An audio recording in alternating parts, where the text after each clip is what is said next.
ఈరోజు నేను చేయబోయే రెసిపీ కాలీఫ్లవర్ పకోడీ. చాలామంది ఇష్టపడతారండి. సాంబారు, పప్పుచారు, రసంలోకైతే చాలా బావుంటది. ఒకసారి ప్రాసెస్ చూసేయండి.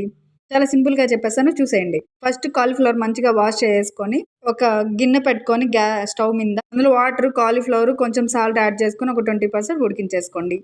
నెక్స్ట్ వాటర్ ఏం లేకుండా ఇంకొక బౌల్ తీసుకొని, ఆ బౌల్‌లోకి సాల్టు, కారము, కొంచెం కార్న్ ఫ్లవరు, కొంచెం బియ్యపిండి, కొంచెం అల్లం పేస్ట్ యాడ్ చేసుకొని బాగా మిక్స్ చేసుకొని ఒక హాఫ్ అన్ అవర్ పక్కన పెట్టేసుకోండి. హాఫ్ అన్ అవర్ పక్కన ఎందుకంటే మనకు కాలీఫ్లవర్‌కి ఉప్పు, కారం అనేది బాగా పడుతుంది. అప్పుడు కొంచెం టేస్ట్ కూడా సూపర్ ఉంటది. ఒక బాండీ పెట్టుకున్నాక ఆయిల్ హీట్ అయ్యాక ఆయిల్‌లో ఒకటి తర్వాత ఒకటి వేసుకొని అప్పుడే మొత్తం మిక్స్ చేసేయొద్దు. ఒక 2 మినిట్స్ తర్వాత మిక్స్ చేయండి. ఒక ప్లేట్ తీసుకొని ఆ ప్లేట్ మీద ఏదన్నా ఒక పేపర్ బటర్ పేపరో అట్లా ఏదన్నా ఒక పేపర్ పెట్టేసుకోండి. పెట్టుకున్న తర్వాత ఆ పేపర్ మీద వేసుకుంటే ఆయిల్ మొత్తం లాగేస్తుంది. అప్పుడు మనకు ఆయిల్ తిన్నట్టు ఏమి అనిపించదు. అయితే కరివేపాకు ఇవన్నీ యాడ్ చేసుకోండి. లేదా